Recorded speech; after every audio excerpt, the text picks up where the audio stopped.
ጠንከር ያለ 1 ሚሊዮን ፐርሰንት እርግጠኛ ሆኜ ልንገራችሁ የቀይ ባህር አክሰስ በቅርቡ እንገባለን 1 ሚሊዮን ፐርሰንት ተዘግተን አንቆይም ምን እሪ ቡራ ከራዩ የሚለው ባጫ ደበሌ ምናምንም ሺብንጫጫ በአንድ ሙቀጫ እንደሚባለው ተመልካቾች የአሜሪካ መንግስት ያወጣው የናሽናል ሴኩሪቲ ስትራቴጂ ነው የዓለም በሙሉ ዳሷል ይሄ ጉራቸው እንዴት እንደሚተነፍስ ሺህ ጊዜ ቡራ ከራዩ ሲል የነበሩት አፍሪካን በተመለከተ ፔጅ 29 ላይ ተመልከቱት ሶሻል ሚዲያ ላይ እንዴት እንደምንለቀው አላውቅም ግን ሙሉ ዶክመንቱ ይሄ ለምሳሌ የዓለም በሙሉ ነው የሚቃኘው የአሜሪካ የኤዥያ የራሺያ የቻይና በሙሉ ይቃኝና አፍሪካን በተመለከተ ምን ይላል opportunities for engagement could include negotiating settlements to ongoing conflicts example democratic congo rwanda sudan ይላል and preventing ይላል new ones ነው ሌላ ጦርነት ሌላ ኮንፍሊክት እንዳይፈጠር ተመልከቱ and preventing new ones example ኢትዮጵያ ኤሪትሪያ ሶማሊያ ይላል ስለዚህ ይሄ በሙሉ ይሄ የአሜሪካ ሴኩሪቲ ስትራቴጂ ሎድ በፍጹም የኢትዮጵያ ኤርትራና ሶማሊያ አካባቢ የጦርነት ድባብ እንዳይመጣ እንከላከላለን የአሜሪካ ፖሊሲ አይደለም እዚህ ላይ የዩኤስ ሴኩሪቲ ስትራቴጂ ፖሊሲያቸው ነው አሁን በዚህ ኖቬምበር ላይ የወጣ ነው ስለዚህ ሚሊዮን ፐርሰንት ቀይ ባህር እንገባለን በኃይልም እንገባለን ተዘግተን አንቆይ የምትለው አሜሪካ ስትፈቅድልህ አሜሪካ ማንነች ያስቀመጠችው አብይ ወደ ስልጣን ሲመጣ ኢትዮጵያ የነበረው የአሜሪካ አምባሳደር ታስታውሱታላችሁ ከቤኒን የመጣው አምባሳደር የሰጠው ድጋፍ ማለት ያኔ የቄሮ ፕሮቴስት ምናምን አብይ እንትን ሲመጣ ምናምን የነበረው ነገሮችን እንዴት አድርጎ ሲዘግብ እንደነበር ወደ ኋላ ሄዳችሁ መዘገብ ማየት ይችላልላችሁ የነበረው እነ ያማማቶ አምባሳደር ያማማቶ አብይን ምረጡ ሲሉ አብይ ሰዓት ምን አሉ አሜሪካ ሊቀመንበራችን አትመርጥም እኛ አሜሪካ አትመርጥልንም አልነው ያሉ ጊዜ አብይ በማን ፍቃድ ነው ያለው አሜሪካ ደግሞ እዚህ አካባቢ ሰላም ነው ፈልገው በተደጋጋሚ ማርኮ ሩቢዮ ፕሬዝዳንት ታዬ አጽቀሥላሴን ጥንቸሉ እዚህ ለ80ኛ ዓመት የተባበሩት መንግስታት ኒውዮርክ የመጣው ጊዜ በመስከረም tell him not to disturb the region ያሉት ነገር ግን ይሄ ነገሩ ቀይ ባህርን አትረብሽው ቀጠናውን አትረብሽብን አትበጥብጠው ብሎ ሲነግሩት ታዬ አይዋሽም አይምን እንትን ማድረግ አይፈልግም መረጃ መደበቅ አይፈልግም አንድ ትግራዋይም አለ ውጭ ጉዳይ ሚኒስተር ላይ የሚሰራ አንድ ከፍተኛ ባለስልጣን እሱ አብሮ መጥቶ ነበር በየመጠጥ ቤቱ ስለዛ ነበር የሚያወሩት እዚህ መጥቶ ኒውዮርክም ሌሎች ያገኙት እንዴት ብዬ ነው የምነግረው አብይ ማርኮ ሩቢዮ እኮ እንደዚህ ያለኝ እኮ አስጠነቀቀን እኮ እንዴት ብዬ አብይ የምነግረው አይሰማም እኮ ሰውዬው እኮ አይሰማም እኮ እያሉ ነበር እዚህ ሲቀደዱ የነበሩት ትልልቅ ሰዎች አሉ አብሮት ታዬ ጋር የነበሩት የፖሊሲያችን አይደለም ቀይ ባህር ስንት መርከብ የአሜሪካ ኢንተረስት ያለበት ነው በርካታ መርከቦች በቀይ ባህር የሚተላለፉት እዚህ አካባቢ የቀይ ባህር ሰላም እንፈልጋለን እኛ በሆነ መንገድ አሁን እነሱ ጀነራል አንደርሰን የአሜሪካ ሰውየው ትልቁ ጀነራሉ ወደ አፍሪካ አዛዡ የአፍሪካ ሰራዊት አዛዥ የአሜሪካ ማለት ነው ሄዶ ተናገሩ ኢትዮጵያ የቀይ ባህር አክሰስ ብታገኝ ለቀጠናው ሰላም ታበረክታለች አሉ ጀነራሉ እያለ ቲክቶክ ላይ ምናምን ላይ የሰፈሩ የብልጽግና ድምጾች አሉ ሲተነትኑ ነበር ጀነራል አንደርሰን እንደዚህ ነገር ቋንቋ አልተጠቀመም አልተናገረም ለዛ ነው የአሜሪካ ፌስቡክ ፔጅ ላይ አሜሪካን ኤምባሲ ፌስቡክ ፔጅ ላይ አጥር ያለ መልእክት አስተላልፎ ሄዱት ጀነራሉ ለዚህም ነው ማርኮ ሩቢዮ በሶስት ወር ውስጥ ሁለት ጊዜ ስልክ ደውሎ ከጠቅላይ ሚኒስትሩ ጋር ተነጋገርኩኝ ያለው ከዛሬ ሁለት ቀን በፊት እኮ ነው ማርኮ ሩቢዮ ለአብይ ደውዬ አናገርኩት ያለው በቀጠናና የአሜሪካና የኢትዮጵያ ባይላተራል ጉዳይ ላይ ሚቹዋል ኢንትረስት ላይ ተወያይተናል እና የቀጠና ኢንትረስት ላይ የቀጠና ሴኩሪቲ ላይ ተነጋግረናል ነው ያለው ሪጂናል ማለት የቀጠናው ማለት ነው የኢትዮጵያ የውስጥም ያከባቢው ማለት ነው በሶስት ወር ለአንድ ጠቅላይ ሚኒስትር ደጋግሞ የሚደውል የሀገር ውጭ ጉዳይ ሚኒስትር ምን አይነት ችግር ቢገጥመው ነው በመላ ዓለም የሚገኙ ለዛም በጣም የሆነ ቦታ ላይ ያለችው ኢትዮጵያ በጣም አስፈላጊ ሆና እንደዚህ የሚደወልባት ሀገር ኖርዝ ኮሪያ የደቡብ ኮሪያ ጉዳይ ሆኖ ነው የቻይና ነው ትልቅ የሜክሲኮ ጉዳይ ነው በጣም ብዙ ጉዳይ አላቸው እነዚህ ሜክሲኮ ላይ የንግድና ኢንቨስትመንት አለ ትሬድ አለ የታክስ ጉዳይ አለ የቻይና ራሺያ ጉዳይ ታውቁታላችሁ የዩክሬን እዚህ ላይ ብዙ ጊዜ አሜሪካ ኢንቨስትመንት ታደርግበት ነው ከኢትዮጵያ ጋር ግን ምን ጉዳይ አላት የጸጥታ ጉዳይ ነው ትልቁ ወርሻለሁ ወጋ ከፍታለሁ የሚል አካስ አለ ነውና አንቀጽ 39 ፔጅ 39 ላይ እንደምታዩት የኢትዮጵያና የኤርትራ ጦርነት እንዳይቀሰቀስ እንከላከላለን ነው preventing new ones ነው ሌላ አይነት ኮንፍሊክት የሩዋንዳና ይሄ ዲአርሲ ያለውን የሱዳን ማስቆም ነው የኛው ደግሞ እንከላከላለን ኢትዮጵያ የኤርትራ እና የሶማሊያ አካባቢ ውጊያ እንዳይከፈት ደግሞ እንከላከላለን ነው የአሜሪካ ይሄ ናሽናል ሴኩሪቲ ስትራቴጂ ነው የአሜሪካ ሌላ ያሉት ነገር አለ ሊበራሊዝም እዚህ ዶክመንት ላይ ኢንትረስቲንግ ነገር አቶ መለስ በጠቅላይ ሚኒስትር ሆኖ ሲከራከራቸው የነበረው የአሜሪካ ፖሊሲ ኢምፖዝ የማድረግ የአሜሪካን ኢንተረስት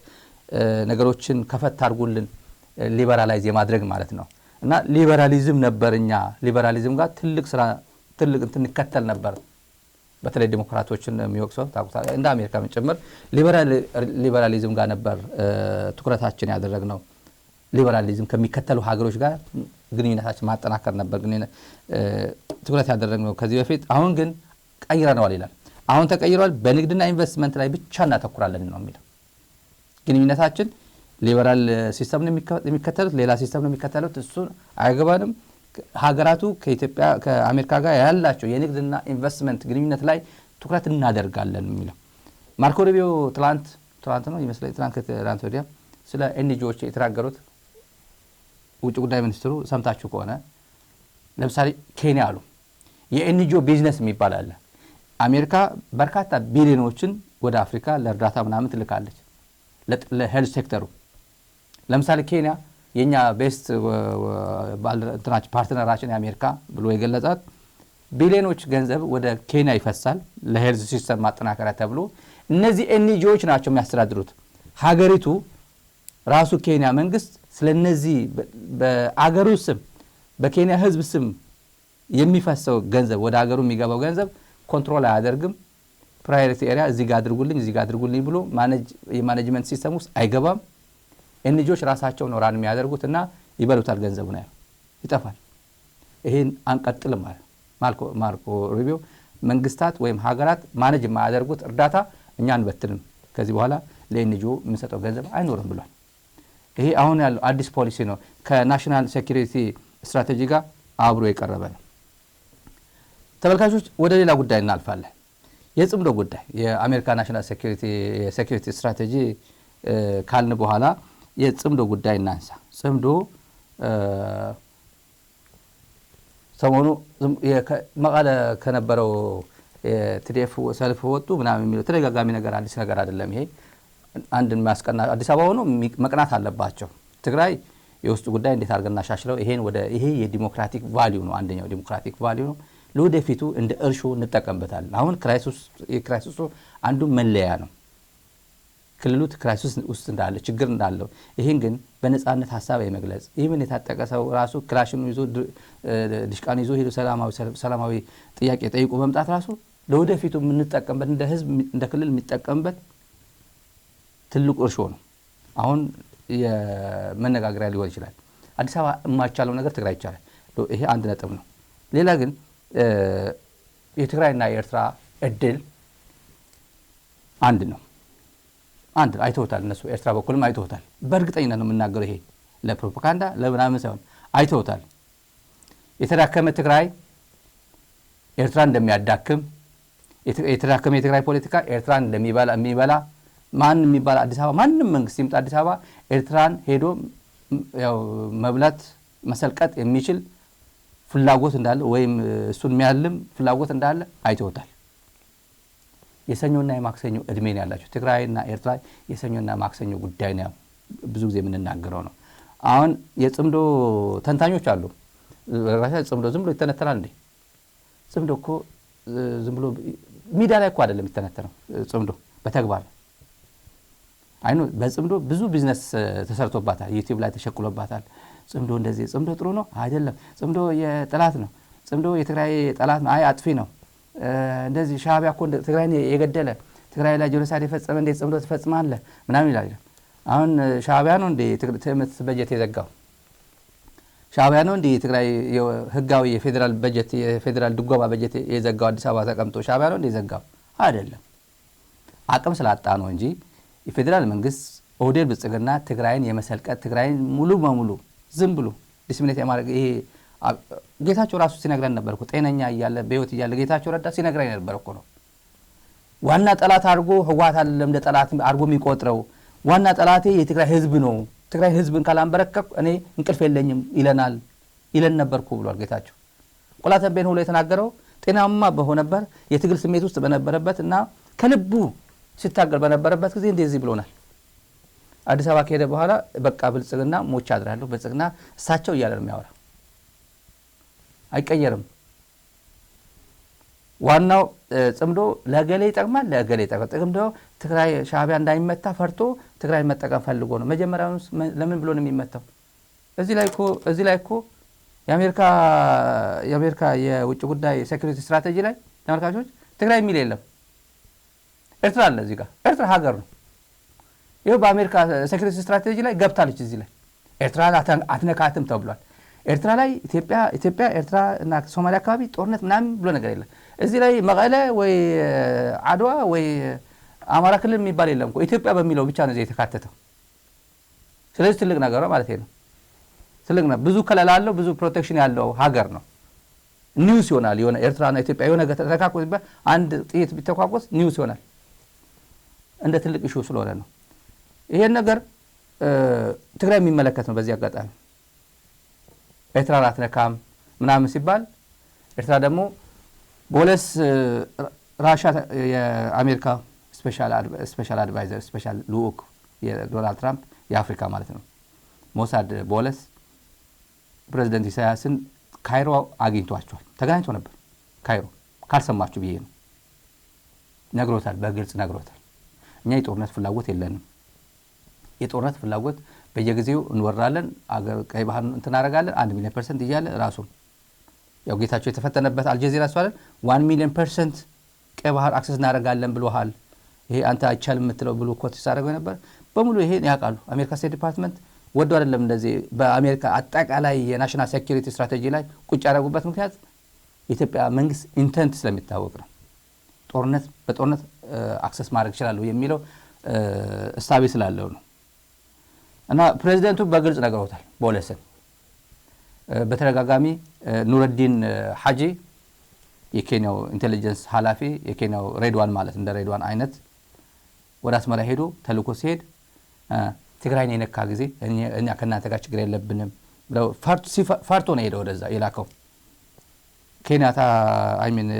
ሩቶ ላክልኝ ብሎ ደህንነት ኃላፊው ነው የላከው ኃላፊነት ወስደን ነው የምናገረው ነው ይሄ ስለሄደ ነው ሄዶ ከኤርትራ በኩል የተነገረ ምንድነው ትግራይን የነካ ጊዜ እኛ እንደነካን የምንቆጥረው በቃ ኦቤስ ነው እኛ መንካት ብቻ አይደለም ከኛ ጋር መነካካት ብቻ አይደለም ትግራይን ከነካም እኛ እንደነካ አድርገን የምንቆጥረው ብሎታል ይሄ ግልጽ ነው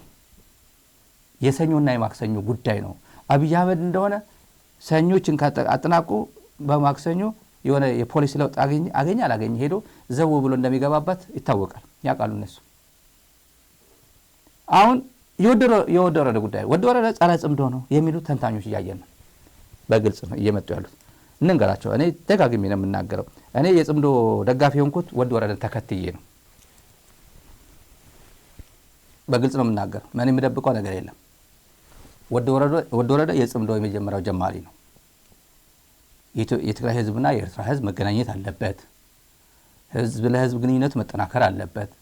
የዘላምባሳ ተፈናቃዮች መመለስ አለባቸው ምን መልሰው ደግሞ የህዝብ ለህዝብ ግንኙነት አጠናክረን ነው የኢሮብ ብሔረሰብ የተፈናቀለው ወደ ቤቱ ወደ ቀዩ መመለስ አለበት ወደ በባድማ አካባቢም በሸራሮ አካባቢም የተፈናቀለው ህዝብ መመለስ አለበት እንደምንም ብለን የህዝብ ለህዝብ ግንኙነት አጠናክረን ህዝቡ ምንመለስበት መንገድ እናጠናክራለን ብሎ በቁርጠኝነት ገብቶ እኔም ተከትየዋለሁ እኔ የለውበትም ጽምዶ የለውበትም ካለ ወይ በሱ አፈቀላጤዎችም በሱ ደጋፊዎችም በሱ ሚዲያ በማንም ይምጣ እኔ ይፋም ማላረጋቸው ብዙ ነገሮች ይኖራሉ ግን ቢያንስ ግርድፉን ነግረዋለሁ ስለዚህ በተለይ በሱ አንደበት የሱ አንደበት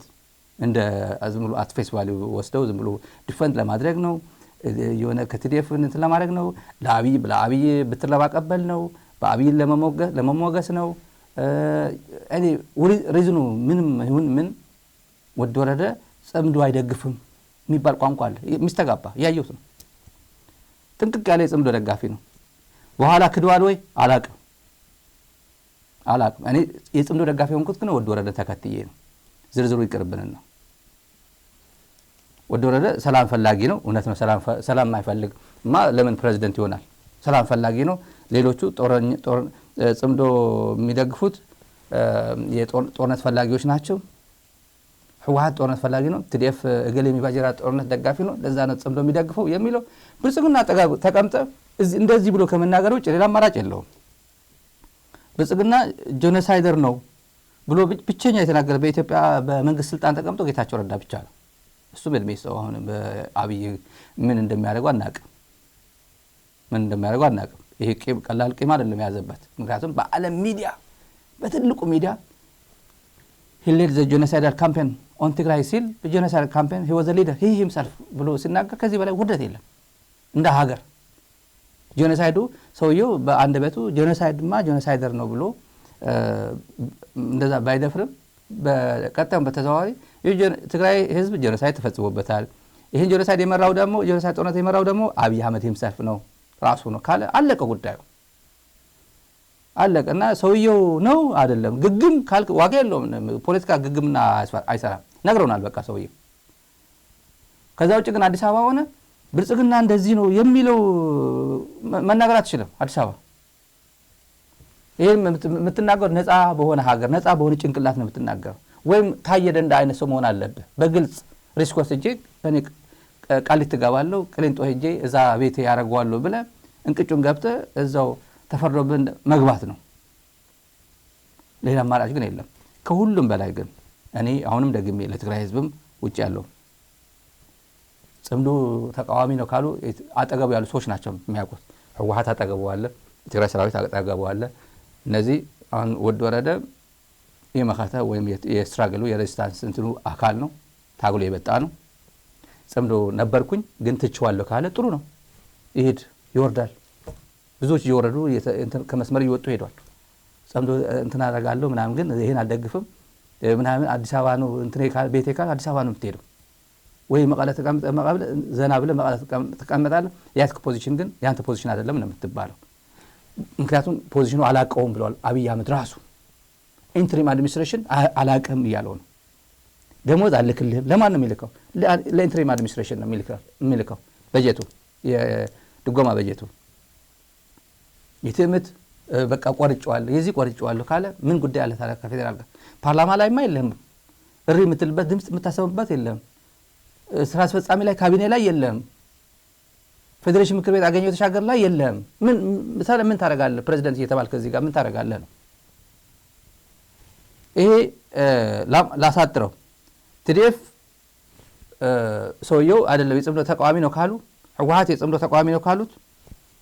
ያለው አማራጭ ማውረድ ነው ግን ማስረጃ ማግኘት አለበት ራሱም እኔ ቀውማለሁ ብሎ መናገር መቻል አለበት በሐሜት አይደለም ገሌ የሚባል ጋዜጠኛ ቴሌቪዥን ጣቢያ አክቲቪስት ምናምን እንደዚህ ብሎ አወራው ብሎን አይደለም ሰውየው ራሱ ካንደበቱ ምስት ንገረን እስቲ ነው መባል ያለበት ከዛ ደግሞ ዝም ብሎ ንገረን እስቲ የሚባለው 100 ህዝብ 50 ህዝብ ምናምን ባለበት አይደለም ዲሲዥን ሜከሮቹ ባሉበት ነው ስንት ባንድ አለ ትግራይ ውስጥ 45 ህወሓት ማዕከላዊ ኮሚቴ ስብሰባ ተሰብስበው በማግስቱ ማዕከላዊ ኮሚቴ እንትና ቢሮ ነው የሚገባው እነ ጻርቃን ቢሮ ነው የሚገባው እነ ጌታቸው ጋር የሚገባው እነ አብይ አህመድ ጋር ነው አውቶማቲካሊ ወደ አብይ ይገባል አንዱ ለጌታቸው ይናገራል ወይ ለጻርቃን ይናገራል 45 ነው የምለው የህወሓት 45 ማለት 100% በቃ ቁርጠኛ ናቸው ማለት አይደለም ሰዎች ናቸው እነዚህ በተለያየ መንገድ ኢንፍሉዌንስ ይደረጋሉ ገሌ ነው ማን ነው ምናምን መጠርጠር አያስፈልገኝም ግን ሰዎች ናቸው እነዚህ ለዚህ እኮ ነው ብልጽግና ምርጥ የሚባሉ የአብይ አጠገብ ያሉ ሰዎች መረጃ ያቀብላል። ዳንኤል መረጃ እንደሚያቀብል ብነግራችሁ ለጊዜው አይደል ወቅቱ አይደለም። ዛሬ ግን ትላንት የሰማነው ነው። ዳንኤል ራሱ መረጃ እንደሚያቀብል ትልቅ መረጃ ይቅርብና አሁን የሰውየው አጋጣሚ ስላላስፈቀድኩ እንደዛ ነው። ከማዕከላዊ ኮሚቴም መረጃ የሚያቀብላል፣ ከሰራዊትም መረጃ የሚያቀብላል። በቻናላቸው አሉ። መቀለ ተቀምጠው እኮ ቦዲጋርድ ተሰጥቷቸው መኪና ተሰጥቷቸው ደሞዝ ቢከፈላቸው የሰራዊት አዛዥ የነበሩ ግን ከጌታቸው ደጋፊ ነው የጻድቃን ደጋፊ ነን ብለው እዛው ተንሳፈው ቁጭ ያሉ ሰዎች አሉ። ጀነራሎች እኮ በታሪክ በሰዓታቸው ታሪክ የሰሩ ጀግኖች አሉ። አሁን ግን የፖለቲካ ልዩነት አላቸው። ለማን እንደሚያገለግሉ ጥንቅቅ ያለ መረጃ አለኝ እኔ። ጥንቅቅ ያለ መረጃ አዲስ አበባ አለ። የጻድቃን ብርሃነ ገብረ ኢየሱስ የሚባል መቀለ ማራንቲባ የነበረ ብርሃነ ገብረ ኢየሱስ የሚስቱ ወንድሞች አሉ። መቀለ ምን እንደሚያደርጉ ነው ያውቃሉ። የሚስቱ ወንድሞች በጻድቃን እንዲያውም ቅርብ ነው፣ የቅርብ ቤተሰቡ ነው። ዘርአብሩክ አቶ ዘርአብሩክ ልጆቹ ምን እንደሚያደርጉ ንገሩት። ይሄ በትግርኛ ንገሩት። ዘርአብሩክ የብርሃነ ገብረ ኢየሱስ አማች ናቸው። ሁለት ልጆቹ መቀለ ምን እንደሚያደርጉ እናውቃለን። ምን የታካ ቦምብ እንደሚያዘጋጅ ምን እንደሚያደርግ ጥንቅቅ ያለ መረጃ አለን። ጥንቅቅ ያለ በድምጽ ጭምር ስም ሆን ብዬ ነው የምጠቅሰው እዚህ ጋር በድምጽ ጭምር ስላለን ነው። ግን አዲስ አበባ መቀለ አሁን አጋጣሚ ልጆቹ መቀለ ነው ያሉት። አጋጣሚ እናውቀዋለን፣ ጥንቅቅ ያለ እናውቀዋለን። መረጃ ቅርብ ነው ለማለት ነው። ስለዚህ የወድ ወረደ ጉዳይ እነሱ ከጠረጠሩት ማውረድ ነው። መጠርጠር ራሱ በመጥፎ መጠርጠር እንኳን በማስረጃ መጠርጠር ራሱ በጣም እንዴት ይጠረጠራል ሰው? እና ላሳጥረው ወድ ወረደ የጽምዶ ጀማሪ ነው። እኔ ጽምዶን የደገፍኩት ወድ ወረደን ተከትዬ ነው። የለበትም ካለ አይ ጀምሬዋለሁ ግን በቃ ከዚህ በኋላ አላስቀጥም ካለ የራሱ ጉዳይ ነው። ከዛ በኋላ እንገጥማለን። ከዛ በተረፈ ግን ሶሻል ሚዲያ ላይ እንቡር የሚባለው ቅጥፈት ነው። እኔ ወደ ዝርዝር መሄድ አልፈልግም። ወደ ሌላ ጉዳይ እንሂድ። ተመልካቾች አሁን የተናገርኩት በጣም ሲሪየስ ጉዳይ ነው። የትግራይ ጉዳይ በጣም ሲሪየስ ጉዳይ ነው። ለቲፒኤልኤፍም ለቲዲኤፍም የሚሆን ነው።